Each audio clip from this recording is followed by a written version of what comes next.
नौजवान ने जो व्हील चेयर ते ने ਕਿਸੇ ਨਾ ਕਿਸੇ ਹਾਦਸੇ ਦਾ ਸ਼ਿਕਾਰ ਹੋਏ, ਕਿਸੇ ਨਾ ਕਿਸੇ ਹਾਦਸੇ ਕਰਕੇ ਉਹਨਾਂ ਨੂੰ ਸੱਟ ਲੱਗੀ, ਪਰ ਉਹ ਇੱਥੇ ਜਿੱਥੇ ਉਹਨਾਂ ਦਾ ਇਲਾਜ ਚੱਲ ਰਿਹਾ ਚੰਡੀਗੜ੍ਹ 28 ਸੈਕਟਰ ਦੇ ਵਿੱਚ, ਉੱਥੇ ਇਹ ਇਸ ਗੱਲ ਨੂੰ ਬੜੀ ਸੋਹਣੇ ਤਰੀਕੇ ਨਾਲ ਪੇਸ਼ ਕਰ ਰਹੇ ਨੇ ਕਿ ਬੰਦਾ ਬੰਦੇ ਦੀ ਦਾਰੂ ਹੁੰਦਾ ਹੈ ਕਿ ਇੱਕ ਨੌਜਵਾਨ ਦੂਸਰੇ ਨੌਜਵਾਨ ਦੀ ਪ੍ਰੈਕਟਿਸ ਕਰਾ ਰਿਹਾ, ਉਸ ਨੂੰ ਠੀਕ ਹੋਣ ਦੇ ਵਿੱਚ ਸਹਾਇਤਾ ਕਰ ਰਿਹਾ। मेरे घर में चोरी हुई थी, डकैती हुई थी। उसके दौरान चोरों ने जाते वक्त मुझे गोली मारी थी। गोली मेरी लंग से होते हुए रीढ़ की हड्डी में लगी, जिसके कारण से मैं नीचे से पैरालाइज हूँ। ਭੈਣ ਭਰਾ ਵਾਂਗੂ ਵੈਸੇ ਯਾਰ। ਹਾਂਜੀ, ਜਦੋਂ ਭੈਣ ਭਰਾ ਮਦਦ ਕਰਦਾ ਉਦੋਂ ਹੀ ਕਰਦੇ ਮਦਦ ਸਭ ਲੋਕਾਂ ਦੀ।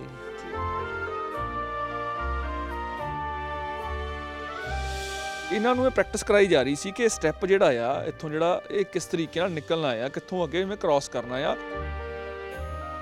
जैसे ये पेशेंट है, मैं भी यहाँ पे एक पेशेंट था। हाँ, मैं पेशेंट बन के आया था। जैसे ये अभी सीख रहे हैं, जैसे मैं इनको सिखा रहा हूँ, मुझे भी किन्होंने ऐसे ही सिखाया था।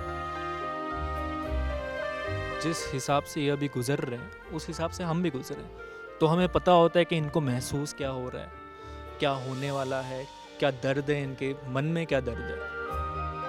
ਇੱਥੇ ਆਏ ਜਦੋਂ ਪੈ ਕੇ ਆਇਆ ਸੀਗਾ ਜੀ ਬੇਚੀਰ ਤੇ ਬੈਠਾ ਆਪਣਾ ਉੱਠਣ ਲੱਗ ਗਿਆ ਹੁਣ। ਹਾਂ, ਬੈੱਡ ਤੇ ਆਪਣਾ ਬੈਠਾ ਹੋ ਜਾਂਦਾ, ਚਲੋ ਉੱਤੇ ਨਹੀਂ ਕੰਮ ਕਰਦੇ ਹੁਣ, ਬਾਕੀ ਆਪਣਾ ਖਾਣਾ ਪੀਣਾ ਆਪ ਖਾਣਾ ਹੱਥ ਲਾਣਾ।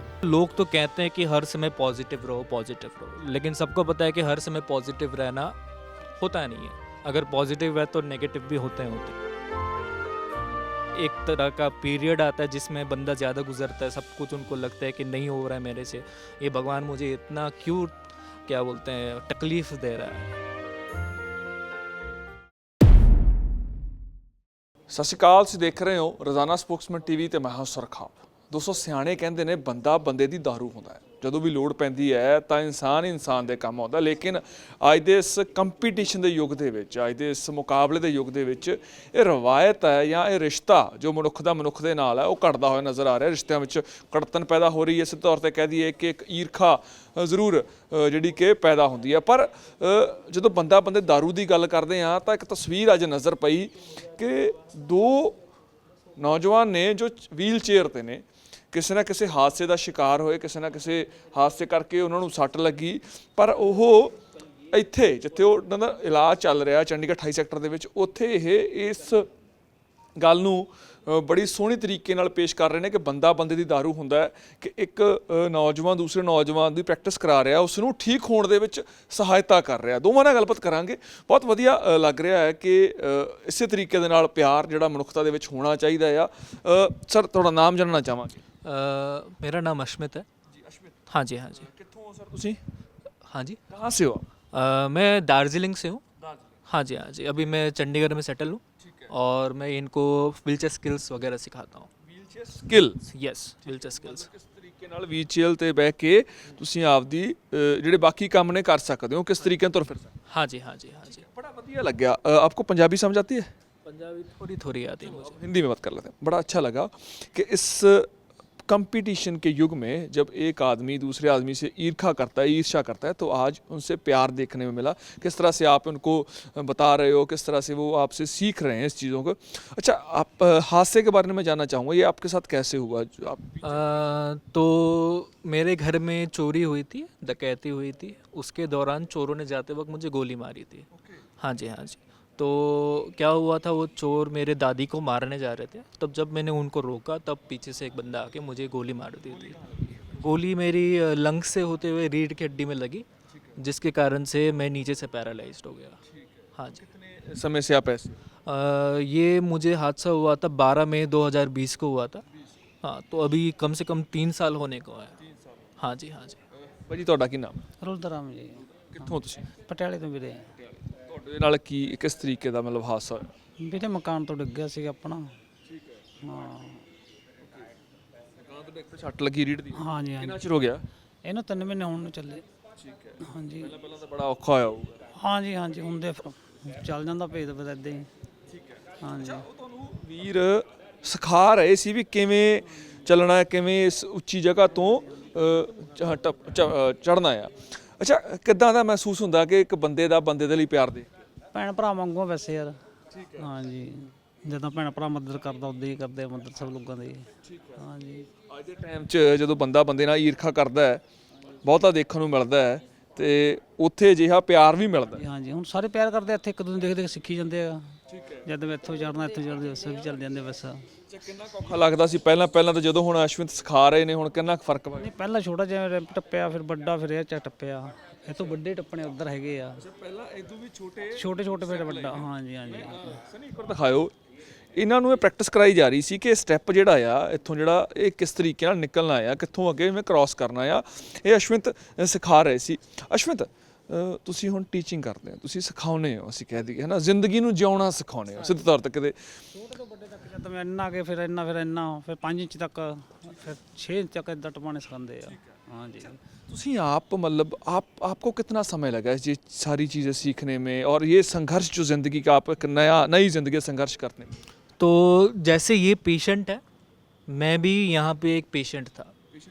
हाँ, मैं पेशेंट बन के आया था। जैसे ये अभी सीख रहे हैं, जैसे मैं इनको सिखा रहा हूँ, मुझे भी किन्होंने ऐसे ही सिखाया था। ठीक है, तो उन्होंने जो मुझे सिखाया है, अभी मैं इनको वही चीज़ बार बार बता रहा हूँ। ये मान लें कि आप अब यहाँ पर एक तरह का टीचिंग सर्विस करते हो, इनको लर्निंग करवाते हो, टीचिंग करवाते हो। हाँ जी, हाँ जी, हाँ जी। तो ये आपकी जॉब है? हाँ जी, ये मेरी जॉब है। क्या बात है। हाँ जी। तो इस जॉब के लिए आपको कुछ पे किया जाता है यहाँ से? हाँ जी, हाँ जी, ज़रूर पेमेंट दिया जाता है मुझे ये जॉब के लिए। हाँ जी। बड़ी अच्छी बात है कि ज़िंदगी को एक नया मकसद मिल गया। ठीक है, आप इस तरह से आए, आपके साथ बहुत बड़ा हादसा हुआ, और उसके बाद आप ऐसे ही कुछ लोगों को उनकी ज़िंदगी में कुछ नया करने के लिए, उनको जज्बा देने के लिए कोशिश कर रहे हो। हाँ जी, ज़रूर। अच्छा, पर क्या करना चाहे हो? जब मैंने इनसे जो बात की कि आज के समय में ईर्ष्या आ चुकी है, ये कहना है, जो भाई बहन हैं वो ईर्ष्या करते हैं, ये चीज़ें सामने आती हैं किस तरीके से, जो जलन जो इसको बोल देते हैं, जेलसी है, लेकिन आप लोगों में प्यार बड़ा है, आप लोग एक दूसरे का दर्द समझते हो। हाँ, ये जो आपने बात कही, दर्द समझते हो, जिस हिसाब से ये अभी गुजर रहे हैं उस हिसाब से हम भी गुजरे हैं। तो हमें पता होता है कि इनको महसूस क्या हो रहा है, क्या होने वाला है, क्या दर्द है, इनके मन में क्या दर्द है। तो वही चीज़ हम जब समझते हैं तो ये ईर्ष्या की बात नहीं आती बीच में। जो हमें ये जिससे गुजरे, मुझे लगता है कि हम भी उनको, जो हम गुजरे, जिस तरह से हम गुजरे, हम इनको नहीं गुजरना चाहते। हम नहीं मानते कि इनकी तरह जैसे मैं गुजरा हूँ। मैं कोशिश करता हूँ कि मुझे जितनी डिफ़िकल्टी हुई है ये उनको उतनी ना हो। वो आपकी दादी को मारने आए, आपको गोली लगी, आप बचाने गए, आप इस तरह से हो गए। दादी आपकी बच गई थी? हाँ, ज़रूर ज़रूर ज़रूर, सबको ठीक है अब? बचा लिया। हाँ, दादी बिल्कुल ठीक है, हमारे साथ ही हैं अभी। दादी अब आपको ऐसे देख के तो परेशान तो होती हो? हाँ, परेशान होती हैं, लेकिन परेशान होने से क्या हो सकता है सर, बस। ਜੀ ਹੌਸਲਾ ਵੱਡੀ ਚੀਜ਼ ਹੁੰਦੀ ਹੈ ਬੰਦੇ 'ਚ। ਉਹ ਤੁਹਾਨੂੰ ਸਿਖਾ ਰਹੇ ਨੇ ਹੌਸਲਾ ਕਿੰਨਾ ਕੁ ਆਉਂਦਾ। ਜਦੋਂ ਇੱਥੇ ਆਏ ਸੀਗੇ ਇਸ ਅਸੀਂ ਕਹਿ ਦਈਏ ਕਿ ਹਸਪੀਟਲ 'ਚ ਜਦੋਂ ਆਏ ਸੀ, ਉਦੋਂ ਰੁਲਦੂ ਸਿੰਘ ਕੀ ਸੀ ਤੇ ਅੱਜ ਰੁਲਦੂ ਸਿੰਘ ਕੀ ਹੈ? ਜੇ 2-3 ਟਾਈਮ ਇੱਥੇ ਆਏ ਜਦੋਂ ਪੈ ਕੇ ਆਇਆ ਸੀਗਾ, ਬੇਚੀਰ ਤੇ ਬੈਠਾ, ਆਪਣਾ ਉੱਠਣ ਲੱਗ ਗਿਆ ਹੁਣ। ਹਾਂ, ਬੈੱਡ ਤੇ ਆਪਣੇ ਬੈਠਾ ਹੋ ਜਾਂਦਾ, ਚਲੋ ਉੱਤੇ ਨਹੀਂ ਕੰਮ ਕਰਦੇ ਹੁਣ, ਬਾਕੀ ਆਪਣਾ ਖਾਣਾ ਪੀਣਾ ਆਪ ਖਾ ਲੈਂਦਾ ਹੱਥ ਲਾਣਾ। ਪਹਿਲਾਂ ਹਾਂ ਸਾਥ ਦੇ ਰਿਹਾ, ਕੋਈ ਹੋਰ ਸਾਥ ਦੇ ਰਿਹਾ ਅੰਗੀ ਸਾਖੀ? ਨਹੀਂ, ਸਭ ਦਿੰਦੇ ਆ ਅੰਦਰ ਸਖ ਯਾਰ। ਹਾਂ ਹਾਂਜੀ, ਜਿਹੜੇ ਬਹੁਤ ਦਿੰਦੇ ਆ ਯਾਰ। ਕੋਈ ਵੀ ਮਦਦ ਵਾਲਾ ਜਦੋਂ ਮਦਦ ਲਈ ਆ ਜਾਂਦਾ ਕੋਈ ਨਾ ਕੋਈ ਜਦੋਂ ਹੀ। ਹਾਂਜੀ, ਆਪਦੇ ਆਪ ਤੇ ਕਦੇ ਕਤਾਈ ਤਾਂ ਜ਼ਰੂਰ ਹੁੰਦਾ ਹੋਊਗਾ ਯਾਰ, ਕਦੇ ਉੱਠਾਂਗੇ ਬੈੱਡ ਤੋਂ ਜਾਂ ਜ਼ਿੰਦਗੀ ਨਵੇਂ ਸਿਰੋਂ ਚੱਲੂਗੀ ਕਿ ਨਹੀਂ ਚੱਲੂਗੀ, ਪਰ ਹੁਣ ਸ਼ਾਇਦ ਜ਼ਿੰਦਗੀ ਮੂਹਰੇ ਲਾ ਲਈ ਆ। ਨਹੀਂ ਕਦੇ ਸੋਚੇ ਨਹੀਂ ਇਦਾਂ ਤਾਂ ਆਪਾਂ ਨਹੀਂ ਕਦੇ ਸੋਚੇ ਨਹੀਂ। ਹਾਂਜੀ ਹਾਂਜੀ ਹਾਂਜੀ, ਜੋ ਕਰਨਾ ਮਾਲਕ ਨੇ ਕਰਤਾ। ਹਾਂਜੀ, ਜ਼ਿੰਦਗੀ ਫਿਰ ਵੀ ਅੱਗੇ ਲਾ ਲਈ ਹੁਣ। ਹਾਂਜੀ ਹਾਂਜੀ, ਜੋ ਬਣੇ ਹੁਣ ਦੇਖੀ ਜਾਏਗੀ। हाँ, जो बनूंगा वो कहते जो बनेगा देखा जाएगा, कि जो होगा सो होगा, है ना। ये ऐसे ही होता है। अब देखो, एक बंदा, कहते हैं लोग तो कहते हैं कि हर समय पॉजिटिव रहो, लेकिन सबको पता है कि हर समय पॉजिटिव रहना होता नहीं है। अगर पॉजिटिव है तो नेगेटिव भी होते हैं। भगवान है तो राक्षस होता ही होता है, कहते हैं ना। तो वैसे ही होता है कि नेगेटिव थॉट्स आते हैं। हाँ, एक तरह का पीरियड आता है जिसमें बंदा ज़्यादा गुजरता है, सब कुछ उनको लगता है कि नहीं हो रहा है मेरे से, ये भगवान मुझे इतना क्यों, क्या बोलते हैं, तकलीफ़ दे रहा है। लेकिन अगर वैसे करके सोचेंगे कि मेरा दर्द कोई नहीं समझ सकता, वो माइंडसेट रखेंगे तो कभी वो निकल नहीं पाएंगे। जो आप समझते दूसरे भी वही समझते होंगे। ठीक है, तो उस तरह से गुजरने के लिए कोई अगर बंदा हो वहाँ पे आपको हौसला देने को, तो बड़ी चीज़ होती है। ਵੱਡੀ ਗੱਲ ਕਹੀ ਹੈ ਕਿ ਜਦੋਂ ਤੁਹਾਡੇ ਦਰਦ ਨੂੰ ਕੋਈ ਦਰਦ ਸਮਝਦਾ ਆ ਤਾਂ ਉਸ ਦਰਦ ਚੋਂ ਲੰਘਿਆ ਹੋਇਆ ਵਿਅਕਤੀ ਹੀ ਤੁਹਾਨੂੰ ਤੁਹਾਡੀ ਉਸ ਪੀੜ ਨੂੰ ਅਹਿਸਾਸ ਕਰਕੇ ਤੁਹਾਨੂੰ ਹੌਸਲਾ ਦਿੰਦਾ ਕਿ ਇਸ ਪੜਾਅ ਨੂੰ ਸਰ ਕੀਤਾ ਜਾ ਸਕਦਾ, ਇਸ ਨੂੰ ਜਿੱਤਿਆ ਜਾ ਸਕਦਾ ਹੈ, ਬਸ਼ਰਤੇ ਇਹ ਕਿ ਮਨੁੱਖ ਦਾ ਮਨੁੱਖ ਦੇ ਨਾਲ ਪਿਆਰ ਹੋਵੇ, ਬਸ਼ਰਤੇ ਇਹ ਕਿ ਇਨਸਾਨ ਨੂੰ ਇਨਸਾਨ ਦੀ ਕਦਰ ਹੋਵੇ, ਬਸ਼ਰਤੇ ਇਹ ਕਿ ਜੋ ਇਸ ਵਕਤ ਅਸੀਂ ਕਹਿ ਦਈਏ ਕਿ ਜੋ ਈਰਸ਼ਾ, ਜੋ ਈਰਖਾ, ਜੋ ਜਲਨ ਜਾਂ ਜੋ ਲੋਕਾਂ ਦੇ ਵਿੱਚ ਸਾੜਾ ਆ, ਉਹ ਸਾਰਾ ਪਾੜਾ ਖਤਮ ਹੋ ਸਕਦਾ ਆ। ਬਸ ਦਿਲ ਨੂੰ ਦਿਲ ਦੀ ਰਾਹ ਹੋਣੀ ਚਾਹੀਦੀ ਹੈ। ਮੈਂ ਸੁਰਖਾਬ ਆਪਣੇ ਸਹਿਯੋਗੀ ਸਨੀ ਦੇ ਨਾਲ ਰੋਜ਼ਾਨਾ ਸਪੋਕਸਮੈਨ, ਚੰਡੀਗੜ੍ਹ।